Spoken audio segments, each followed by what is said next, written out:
সুপ্রিয় শ্রোতা, গল্প পাঠের আসর চ্যানেলে শুনতে যাচ্ছেন হুমায়ুন আহমেদ রচিত জোছনা ও জননীর গল্প উপন্যাসটির ৩৫তম পর্ব। আমি ওয়ারা করিম, সাথে থাকুন। সন্ধ্যাবেলা নাইমুলের আসার কথা, সে এলো না। আসমানির মনে হলো কোনো কারণে হয়তো আটকা পড়ে গেছে, রাতে আসবে। রাতেও এলো না। রুনি বলল, মা, আমি কি ঘুমিয়ে পড়ব? উনি মনে হয় আসবেন না। আসমানি বলল, ঘুমাও। আমরা যখন দেশে ফিরে যাব, যখন তোমার বাবার সঙ্গে দেখা হবে, তখন যত ইচ্ছা সন্দেশ খাবে। দেশে কবে যাব মা? জানি না কবে যাবে। আসমানির চোখ ভিজে উঠতে শুরু করছে। সে মেয়ের দিকে তাকাতে পারছে না। রুনির গালে হাতের দাগ বসে গেছে, গাল কালো হয়ে ফুলে উঠেছে। রুনি বলল, মা শোনো, আমার এখন আর সন্দেশ খেতে ইচ্ছে করছে না। তোমার যা খেতে ইচ্ছে করবে তোমার বাবা তাই কিনে দেবে। মার কান্না দেখি হয়তো রুনির কান্না পেয়ে গেছে। মার শাড়ির আঁচলে মুখ ঢেকে সে ফোঁপাতে ফোঁপাতে বলল, বাবার কি আমাদের কথা মনে আছে মা? রাতে রুনির জ্বর এসে গেল, ভালো জ্বর।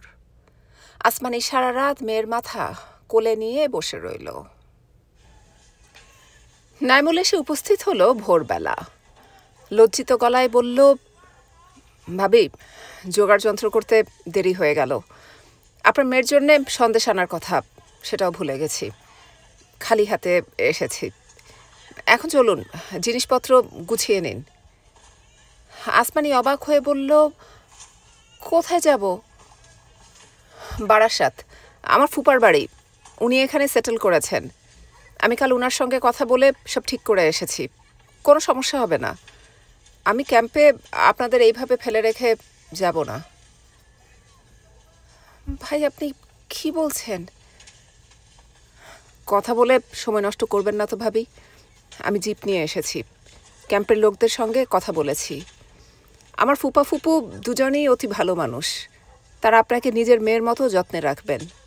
আপনার শরীরের যে অবস্থা, আপনার যত্ন দরকার। সত্যি যেতে বলছেন? অবশ্যই। ভাবি শুনুন, আপনি আপনার মনে সামান্যতম দ্বিধা বা সংকোচ রাখবেন না। আপনার মনের সংকোচ দূর করার জন্যে ছোট্ট একটা গল্প বলি, মন দিয়ে শুনুন। আমি ইউনিভার্সিটিতে পড়াশোনা করার সময় খুবই খারাপ অবস্থায় দিন কাটাতাম। বইপত্র কেনা দূরের কথা, ভাত খাওয়ার পয়সাও ছিল না। আমার এই অবস্থা দেখে শাহেদের বড় ভাই মাওলানা ভাই প্রতি মাসে মানি অর্ডারে আমাকে টাকা পাঠাতেন। আমাকে প্রতিজ্ঞা করিয়েছিলেন এই ঘটনা যেন শাহেদ না জানে। আমি শাহেদকে জানাইনি, আজ আপনাকে বললাম। আর আমি এতই অমানুষ যে মাওলানা ভাইকে আমার বিয়ের খবরও জানাইনি। ভাবি, উনি কেমন আছেন জানেন? ভাই, আমি জানি না। আমি কারোরই কোনো খবর জানি না। লক্কর ধরনের জিপ রাস্তায় ধুলা উড়িয়ে ছুটে চলেছে।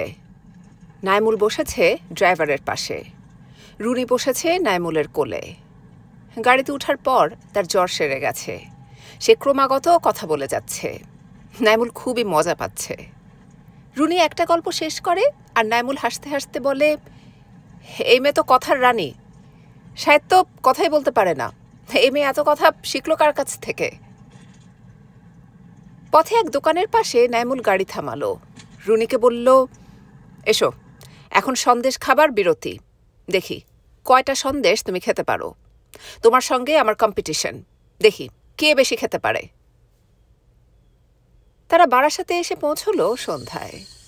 ছবির মতো সুন্দর গাছ দিয়ে ঢাকা একতলা পাকা দালান।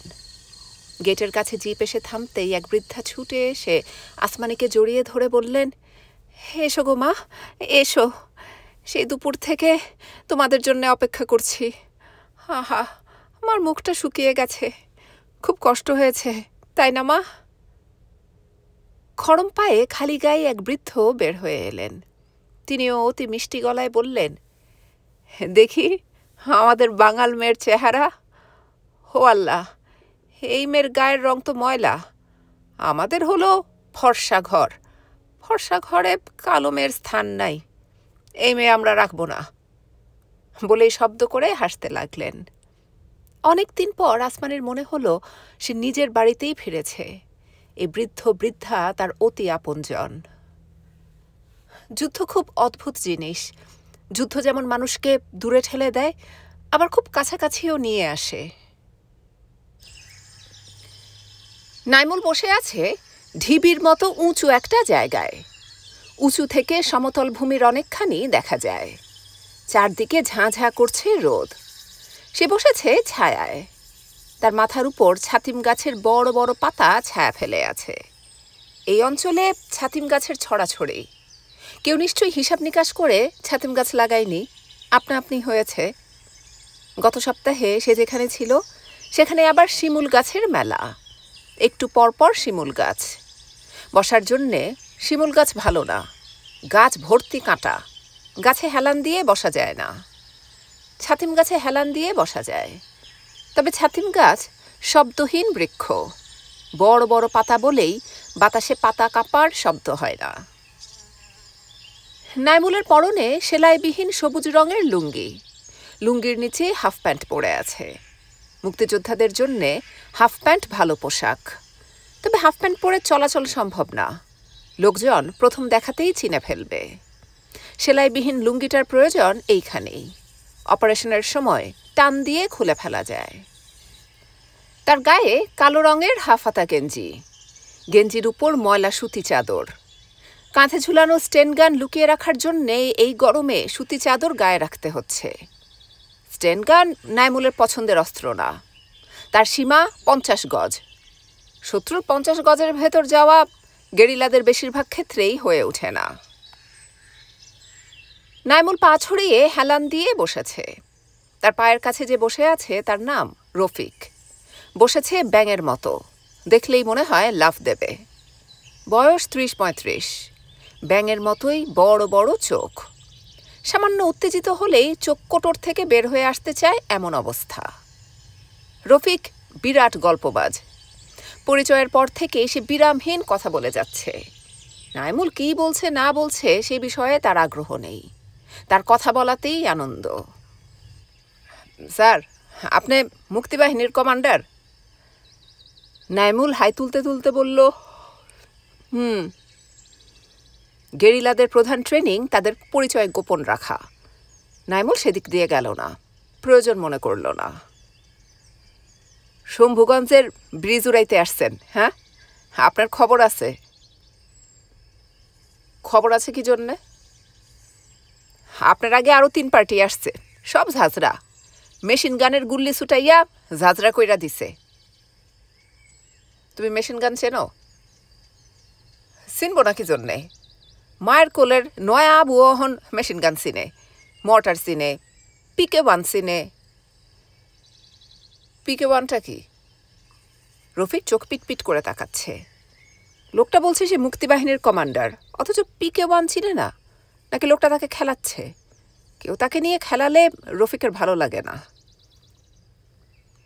স্যার, আপনার হাতিয়ার কই? আছে, সবই আছে। রাখছেন কই? জেনে কি করবে?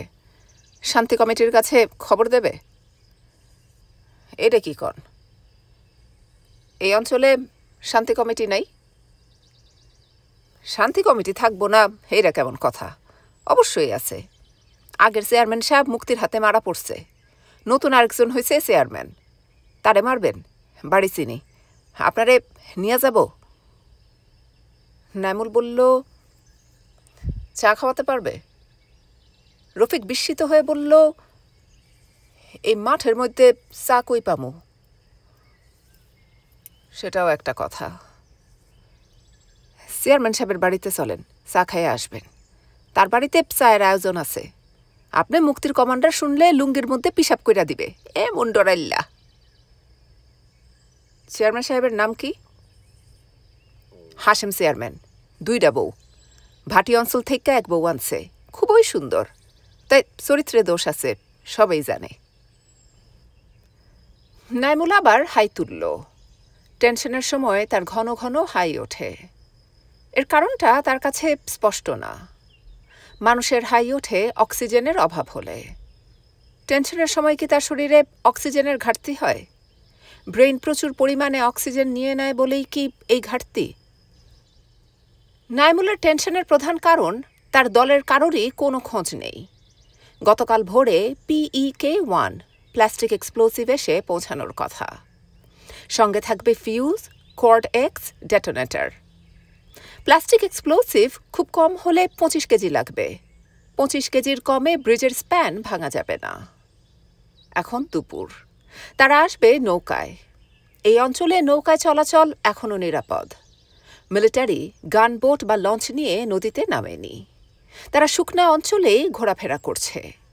তার প্রধান কারণ পানি হয়নি। ছোট ডিঙি টাইপ নৌকা বা খুন্দাই মানে তালগাছের নৌকা ভরসা। মিলিটারিরা এত ছোট জলযানে উঠবে না। দলটা কোনো বিপদে পড়েনি তো? এখন সময় এমনই যে হুট করে বিপদ নেমে আসে। আগে থেকে কিছুই বোঝা যায় না।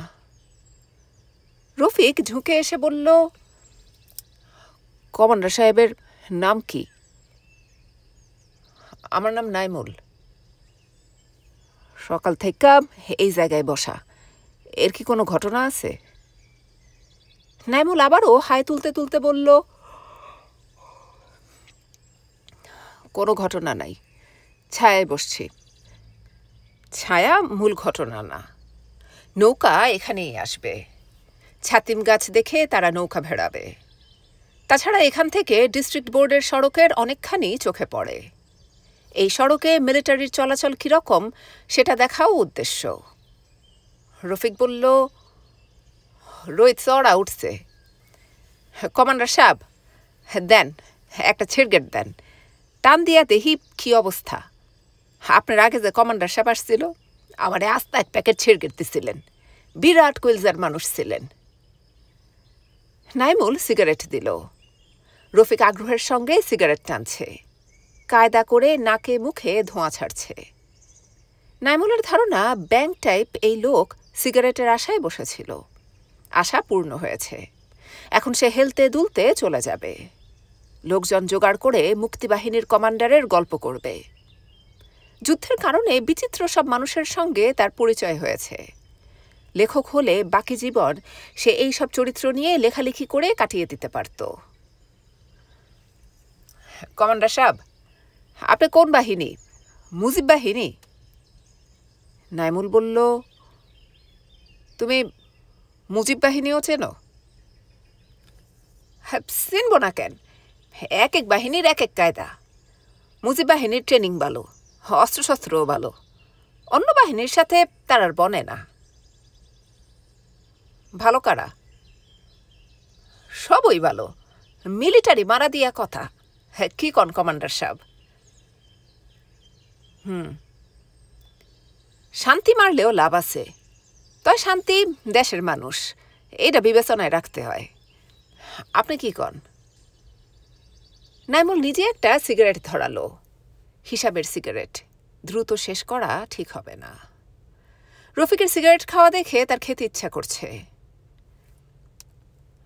আগের শান্তি চেয়ারম্যান কেমনে মারা পড়ছে সেই গল্প শুনবেন? না। আম গাছের সাথে নিয়ে যখন বাঁধছে তখন পেশাব পায়খানা কইরা সেরা বেড়া এমন কান্দন শুরু করলো যে কইলজার মধ্যে ধরে। আমি মুক্তি হইলে সাইরা দিতাম, বলতাম, তোর শাস্তি তুই নিজের গু নিজে চাটা দিয়া খাবি। জানে মারণের চাইয়া এই শাস্তি ভালো। কি কোন কমান্ডার সাহেব? গু খাওয়া সহজ ব্যাপার না, নিজের গু হইলেও না। নাইমুল জবাব দিল না। জবাব দেবার প্রয়োজনও নেই। রফিক এই ধরনের মানুষ যে জবাবের অপেক্ষা করে না, নতুন গল্প শুরু করে। রফিক তার সিগারেটে শেষ লম্বা টান দিয়ে বলল, নতুন চেয়ারম্যান সাহেবের দিনও শেষ। মুক্তি যখন আয়সা ঢুকে তখন তারা আর কিছু করতে পারুক আর না পারুক, শান্তির লোকজন মারে। আর কিছু করে না? না। মিলিটারি মারতে পারে না? সত্য কথা বলতে কি, পারে না। পাক মিলিটারি তো ঘুঘু পাখি না, যে গুলাইল দিয়া মারবেন। পাক মিলিটারি কঠিন জিনিস, সাক্ষাৎ আজরাইল। এরার শৈলে ভয় ডর বললা কিছু নাই। পাক মিলিটারি দেখেছ? দেখব না কি জন্যে? একবার মাথাত কইরা তারার গুলির বাক্স নিয়ে গেছি। খেতে কাম করতেছিলাম, ডাক দিয়া আইনা আমারে আর পুপ্পাড়ার ফজলু ভাইয়ের মাথা তুইল্লা দিল গুলির বাক্স। আরে বাপরে, ওজন কি! 2 দিন ছিল গাড়ে ব্যথা। কমান্ডার সাহেব, আর একটা ছিরকেট দেন। আর তো সিগারেট দেয়া যাবে না। তাইলে উঠি, আপনার সাথে গফ কইরা মজা পাইছি। উঠতে পারবে না। যেখানে বসেছিলে সেখানে বসে থাকো। গল্প করতে চাও গল্প করো, উঠার চিন্তা বাদ দাও। রফিক বিস্মিত হয়ে তাকালো। মুক্তিদের হাবভাব বোঝা মুশকিল। এতক্ষণ এই কমান্ডার নরম সরম গলায় কথা বলেছে, এখন তার গলা কঠিন, চোখের দৃষ্টিও ভালো না। আমার একটা কাজ ছিল কমান্ডার সাহেব। কাজ থাকলেও বসে থাকো। তোমাকে আমি ছেড়ে দেব আর তুমি সারা অঞ্চলের মানুষকে বলে বেড়াবে মুক্তি ঢুকেছে, তা হবে না। তাছাড়া তোমাকে আমার দরকার। কি জন্যে দরকার? শান্তিবাহিনীর চেয়ারম্যান সাহেবের বাড়ি চিনিয়ে দেবে। আমি বাড়ি চিনি না, আরও খোঁজ খবর দিবে। শম্ভুগঞ্জ ব্রিজ কি মিলিটারি পাহারা দেয়? আমি জানবো কেমনে? আমি কি ব্রিজের উপরে দিয়ে হাঁটি? রেলগাড়ি চলাচলের পুল, মাইনছের হাঁটার পুল না। রাজাকাররা থাকে কোথায়? থানা কম্পাউন্ডে থাকে। তারা মোট কয়জন? আমি কি গুইন্না দেখছি? রাজাকারের হিসাব নেওয়ানোর ঠেকা আমার নাই। রফিক উসখুস করছে। নাইমুল কড়া গলায় বলল, নড়াচড়া করবে না। নড়াচড়াও করতে পারবো না, এইটা কেমন কথা? নাইমুল গায়ের চাদরটা সামান্য উঠিয়ে কাঁধে ঝুলানো চাইনিজ 10 গান দেখিয়ে দিল। রফিক নড়াচড়া বন্ধ করে স্থির হয়ে গেল। তার চোখ কোটর থেকে সামান্য বের হয়ে এলো। মিলিটারিদের যেমন বিশ্বাস নাই, মুক্তিরও বিশ্বাস নাই। হুট করে কি করে বসে না বসে তার ঠিক নাই। নাইমুল বলল, রাজাকার কমান্ডারের নাম কি? জয়নাল। জয়নালের বাড়ি তো তুমি চেনো, চেনো না? জি চিনি। সে বাড়িতে স্ত্রীর সঙ্গে দেখা করতে আসে না? 24 ঘন্টা সে নিশ্চয়ই থানা কম্পাউন্ডে থাকে না? জয়নাল ভাইরে কি গুলি করবেন? জানি না করব কি না, করতেও পারি। জয়নাল ভাই বৈকালে সুলুর স্টলে চা খাইতে যায়। একলা যায় না, লগে সবসময় 2-1 জন থাকে, যন্ত্রপাতিও থাকে। থাকুক। গুল্লি কোন হানে করবেন? সাইড স্টলে করবেন না দূরে নিয়ে করবেন? দেখি কি করা যায়। কমান্ডার সাহেব, আমার বিরাট পেশাব সাপছে, পেশাব করণ দরকার। খেতে রাইলে বৈশা পেশাব করে আসি। নাইমুল হাই তুলতে তুলতে বলল, পেশাব এইখানেই করো, নিচে নামার দরকার নাই। আপনার সামনে পেশাব করব?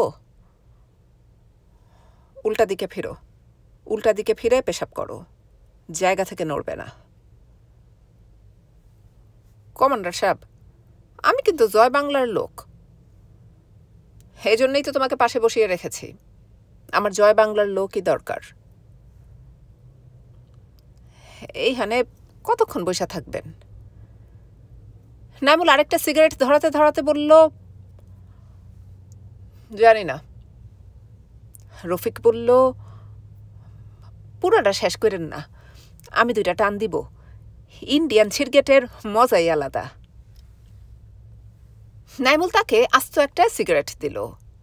রফিক বলল, ফাইটিং কি আইজ রাইতেই হইব? আপনার লোকজন কই? আমার দলে লোক কম, আমরা মোটে 2 জন। আরেকজনকে? আরেকজন তুমি। তোমাকে গ্রেনেড মারা শিখিয়ে দেব, পারবে না? রফিকের ঠোঁট থেকে জ্বলন্ত সিগারেট পড়ে গেল। সে মনে মনে বলল, ভালো পাগলের হাতে পড়ছি। গ্রেনেড নিশ্চয়ই চেনো? সব অস্ত্রপাতির নাম তুমি জানো, গ্রেনেডের নাম জানবে না তা হয় না। লোহার বল। গ্রেনেড চিনি, গ্রেনেড আছে 2 পদের। বালোটার নাম অ্যানেগ্রা গ্রেনেড, বন্দুকের নলে লাগাইয়া মারতে হয়। তোমাকে ওই গ্রেনেড দেব না। তোমাকে যে গ্রেনেড দিব সেখানে একটা পিন থাকে, দাঁত দিয়ে টান দিয়ে পিন খুলতে হয়। পিন খোলার পরে ছুঁড়ে মারতে হয়। রফিক বিড়বিড় করে বলল, ভাইজান, আমার দাঁতে অসুবিধা আছে, দাঁত পোকায় খাওয়া। এই দেখেন। সে দাঁত বের করে দেখালো। নাইমুল সহজ গলায় বলল, এই দাঁতেও চলবে। বিকাল পর্যন্ত নাইমুলের দলের লোকজন কেউ এসে পৌঁছল না। এদের কি সমস্যা সেটাও জানার উপায় নেই। সে কি তাদের জন্য অপেক্ষা করবে না ফিরে যাবে তাও বুঝতে পারছে না। দলের লোকজন কি ধরা পড়ে গেছে? ধরা পড়ার সম্ভাবনা কম, তবে একেবারেই যে নেই তা না। গত মাসে শেরপুরের জহুকান্দিতে কাদের মিয়ার পুরো দল ধরা পড়েছিল। তারা ভুল যা করেছে তা হলো আয়োজন করে খাওয়া দাওয়া করতে গেছে। যে বাড়িতে তারা উঠেছিল সেই বাড়ির কর্তা মুক্তিবাহিনী দেখে আবেগে উচ্ছ্বসিত হয়েছিলেন। সন্ধ্যাবেলায় খাসি জবাই করা হয়েছে তাদের খাওয়ানোর জন্য। পোলাও রান্না হয়েছে। খাসির মাংস রান্না হতে সময় লাগছিল। এ সময়ই কাল হলো। মিলিটারি বাড়ি ঘিরে ফেলল। ট্রেনিং ক্যাম্পে গেরিলা যুদ্ধের নিয়মকানুন ব্যাখ্যা করতে করতে এক পর্যায়ে বলা হতো, আর যাই হও, খাসি কাদের হয়েও না। কাদের দুর্দান্ত সাহসী যোদ্ধা ছিল। সামান্য ভুলের জন্যে তার নাম হয়ে গেল খাসি কাদের। তার বীরত্বের কথা সবাই ভুলে গেল। শুদ্ধ কাজের জন্যে মানুষ মানুষকে মনে রাখে না, মানুষ মনে রাখে তাদের অশুদ্ধ কাজের জন্যে। কাদেরের নাম হওয়া উচিত ছিল বীর কাদের, অথচ তার নাম হয়ে গেল খাসি কাদের। কমান্ডার সাহেব, আমার কপালে একটু হাত দিয়ে দেখেন। কেন? জ্বর আসছে, আমার ক্যাথার তলে যাওয়ান দরকার। আমার শরীরের অবস্থা একটু বিবেচনা করেন। নাইমুল আবারও বলল, উঠি কমান্ডার সাহেব। উঠার চিন্তা বাদ দাও, তোমাকে পাঠাবো ব্রিজের কাছে, রাজাকারদের যে আউটপোস্ট আছে সেখানে। লাখ টাকা দিলেও আমের মধ্যে নাই, বুঝলা যান। ভুলে যাব কেন? ব্রিজ পাহারা দেয় কালা মিলিটারি, এরা সাক্ষাৎ জম। কালো পোশাক পরা মিলিশিয়া? মিলিশিয়া কিনা জানি না, এরা যে আসল জম এইটা জানি। এরার ছায়া দেখলেও মৃত্যু। নাইমুল উঠে দাঁড়াতে দাঁড়াতে বলল, উঠো। কই যাব? কালা মিলিটারির ছায়া দেখে আসি। আসমানের দিকে ছায়া দেখছেন? আসমানের অবস্থা কি? দেওয়া নামতাছে। নাইমুল আকাশের দিকে তাকালো। ঘন হয়ে মেঘ করছে। আকাশের ঘন কালো মেঘ সৌভাগ্যের লক্ষণ। মেঘ বৃষ্টিতে মিলিটারিরা অভ্যস্ত না। তারা তখন কোঠরে ঢুকে থাকে। তাদের কাছে বজ্রের গর্জনকে কামানের শব্দ বলে মনে হয়। মেঘ ডাকলে তাদের কলিজা কাঁপে। এমন ঝড় বৃষ্টির মধ্যে দলের লোকজন থাকলে ভালো হতো। ব্রিজের ব্যবস্থা করে ফেলা যেত। দলে নাসিম আছে, প্লাস্টিক এক্সপ্লোসিভের বিষয়ে অতি এক্সপার্ট। ছোটখাটো মানুষ, মনে হয় হাঁটতে জানে না, লাফিয়ে লাফিয়ে চলে। তাকে আদর করে ডাকা হয় মিস্টার স্প্রিং। দলে আছে সুন্নত মিয়া। তাকে সুন্নত মিয়া ডাকলে সে রাগ করে। তাকে ডাকতে হয় গৌর নদীর সুন্নত। এ বিশেষ নামে তাকে কেন ডাকতে হয় নাইমুল এখনও জানে না। অসীম সাহসী যুবক। প্রতিটি অপারেশনের পর সে গভীর ক্ষোভের সঙ্গে বলে, শহীদ হওয়ার শখ ছিল, হইতে পারলাম না, আফসোস। দেখি পরের বার পারি কিনা। গ্রেনেডের থলি নিয়ে সে মাটিতে শুয়ে সাপের মতো ভঙ্গিতে আগায়। ক্রলিংয়ের সাথে এর কোনো মিল নেই। শত্রুর খুব কাছাকাছি গিয়ে নির্বিকার ভঙ্গিতে গ্রেনেড চার্জ করে। বিড়বিড় করে বলে, যা রে পক্ষী যা, জায়গা মতো যা। তার পক্ষী বেশিরভাগ সময়ই জায়গা মতো যায়। সুন্নতের হাতে অসম্ভব জোর। গ্রেনেড থ্রোয়ারে গ্রেনেড 50 গজ পর্যন্ত যায়। সে হাতে ছুঁড়েই 40 গজ পর্যন্ত পাঠাতে পারে। সন্ধ্যায় সন্ধ্যায় মুষলধারে বৃষ্টি শুরু হলো। বৃষ্টি মাথায় নিয়ে খোলা নৌকায় নাইমুলের দল চলে এলো। আনন্দে দাঁত বের করে রফিক হেসে ফেলে বলল, এই তো আপনি আপনার লোক পাইছেন, আমারে বিদায় দেন। সিরগেটে টান দিতে দিতে বাড়িতে গিয়া ঘুমাই। নাইমুল বলল, যেখানে আছো সেখানে থাকো, নড়বে না। অনেক কথা বলেছ, আর কোনো কথাও না। দলটা ক্ষুধার্ত, ক্লান্ত ও অবসন্ন। নাইমুল বলল, অপারেশনের শেষে আমরা খুব আরাম করে খাওয়া দাওয়া করব। অপারেশনের আগে কোনো খাওয়া নাই। আমি সব রেকি করে রেখেছি। একটা গাইডও আমার সঙ্গে আছে, রফিক নাম। রফিক সঙ্গে সঙ্গে বলল, এটা ভুইলা যান কমান্ডার সাহেব, আমি আপনার সাথে নাই। নতুন বিবাহ করেছি, ঘরে আমার কাঁচা বউ।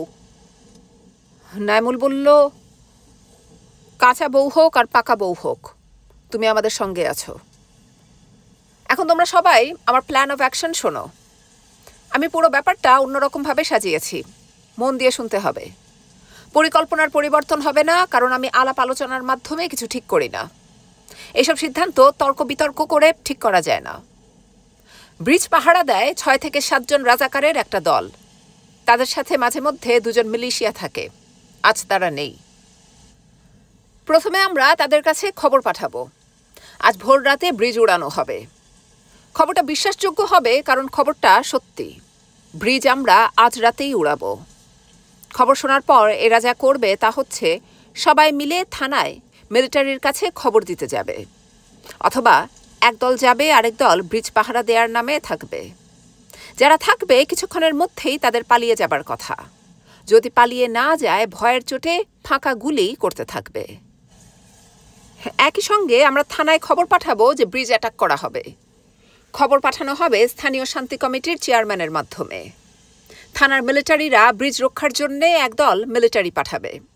তাদের রুট একটাই, ডিস্ট্রিক্ট বোর্ডের সড়ক। আমাদের দলটা 3 ভাগ হবে। এক ভাগ সড়কে মিলিটারিকে অ্যাম্বুশ করবে, এক ভাগ যাবে ব্রিজে, আরেক ভাগ থানা অ্যাটাক করবে। থানা অ্যাটাকে আমরা অ্যানেগ্রা গ্রেনেড ব্যবহার করব। এসএমজি থাকবে ব্রিজের উপরে। এখন ঠিক করি কে কোন দিকে থাকবে। তার আগে শুনতে চাই, কেউ কিছু কি বলবে? রফিক প্রথম কথা বলল, এবং তার কথা 2 শব্দের। আমারে খাইছে রে। রফিকের কথার পর পর মিস্টার স্প্রিং বলল, চিড়ামুড়ি যাই হোক, কিছু মুখে দিতে হবে। ঝড় বৃষ্টি যেমন আচমকা এসেছিল, সেরকম আচমকা চলে গেল। রাত 9টার দিকে মেঘের ফাঁকে চাঁদ দেখা গেল। চাঁদের 8 তারিখ। চাঁদের আলো তেমন জোরালো না, আবার খারাপও না। গৌর নদীর সুন্নত বলল, মেঘের মধ্যে জোছনা খারাপ জিনিস, এই জোছনায় ভূত দেখা যায়। আমি মিলিটারি ভয় পাই না, কিন্তু ভূত ভয় পাই।